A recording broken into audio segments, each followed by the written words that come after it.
Baltimore Ravens. The Ravens were planning to select Shedeur Sanders in the 5th round with the 141st overall selection. But when he found out, he got word back to the Ravens that he preferred not to go to a place where he would be competing and backing up Lamar Jackson. Adam Schefter reporting, and obviously he saved this one for Ravens-Browns Day, but he reported that the Ravens were planning to draft Shedeur Sanders in the 5th round with pick number 141. And before the Ravens could turn in the card, I guess Shedeur's people basically just made it be known they want to be nowhere close to a roster with Lamar Jackson. The stage was set for one of the NFL's most surprising draft day revelations. In back-to-back reports, insiders confirmed that Shedeur Sanders, the son of Hall of Famer Deion Sanders, sent word to the Baltimore Ravens, "Do not draft me." This was no small move. Baltimore is one of the NFL's most stable organizations. They've built a reputation for player development, from Joe Flacco's Super Bowl run to Lamar Jackson's MVP rise. But Shedeur's camp saw the Ravens differently, not as a place of growth, but as a dead end. By refusing to join a depth chart locked behind Lamar Jackson, Sanders essentially chose opportunity over tradition. It's a gamble, bypassing one of football's most consistent franchises to chase a starting role with the Cleveland Browns, a team notorious for instability. And yet, as we'll see, this decision wasn't just about ego. It was about identity, fit, and the unforgiving economics of quarterback careers in the NFL. Yeah, you want to go somewhere where you compete to be a starter. That's me. I mean, I don't play quarterback, but I hear that. Listen, I just want to go to any team where I can compete, being behind Lamar Jackson, or I just want to be a starter. Where can I compete to be a starter? I think that's what Shedeur was thinking there. Does it make sense to you, Randy, for him to say, Lamar's there, he's going to be there for a decade, it's not a place I'm going to get a chance to play? The panel reaction captures the essence of Sanders' choice. The logic is straightforward. Lamar Jackson is Baltimore's franchise cornerstone for the next decade. Any quarterback drafted behind him faces one of the longest waits imaginable for meaningful playing time. This isn't unprecedented. For years, young signal callers have languished behind all-time greats. Think Jordan Love waiting for Aaron Rodgers, or Jimmy Garoppolo sitting behind Tom Brady. But unlike those cases, Shedeur was not a first-round pick with job security. He was a 5th-rounder, facing an uphill battle just to make a roster. In Sanders' mind, waiting wasn't an option. He wanted live reps, a chance to showcase his arm, his poise, and his talent in real games. And that meant betting on a team with a murkier quarterback depth chart, the Cleveland Browns.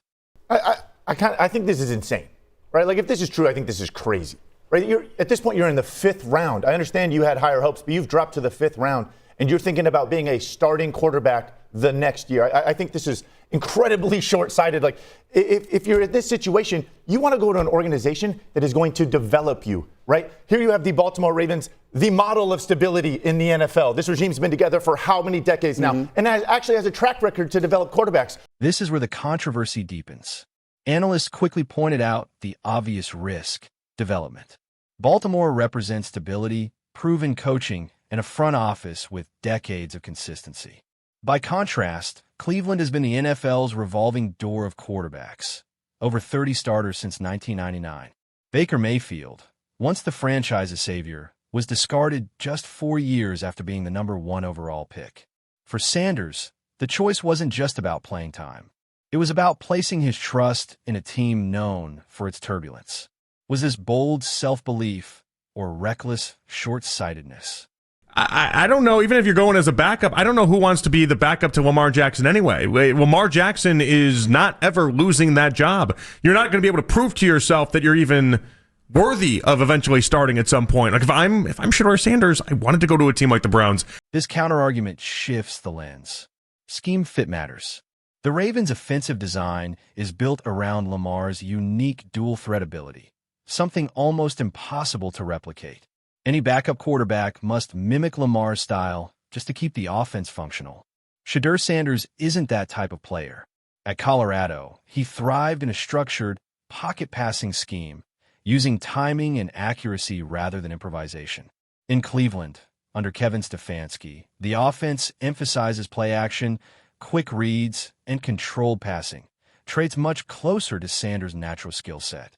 So while the Browns may not be stable, Their system might just give Sanders the stage to succeed.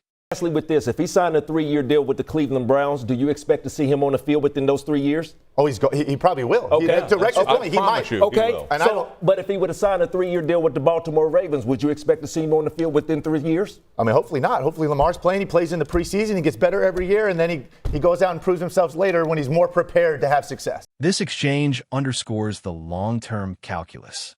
In Cleveland, Sanders could realistically see the field within 3 years. In Baltimore, barring injury, he might never get the chance. For a young quarterback eager to prove himself, the difference is staggering. But with opportunity comes risk. If Sanders plays too early and struggles, he risks being branded a bust before he's truly developed.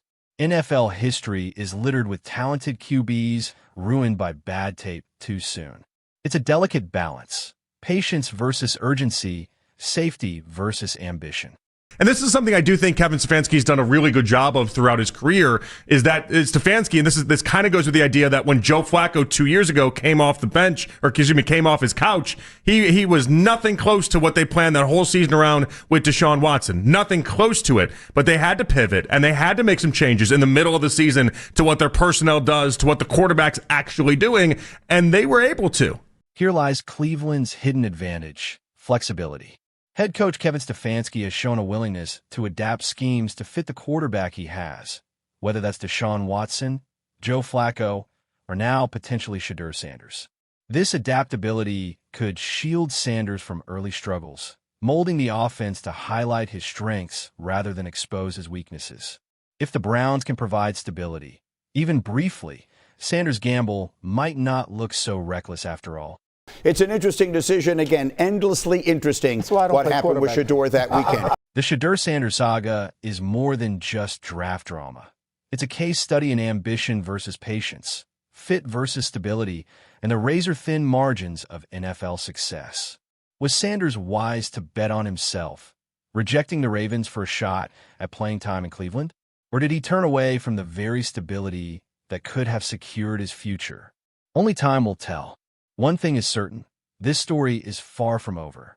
If you found this breakdown insightful, make sure to subscribe for more deep-dive NFL documentaries. Hit the like button to support the channel and drop your thoughts in the comments. Did Shedeur Sanders make the right call? Because in the NFL, careers can pivot on a single draft pick, and history will remember how this gamble plays out.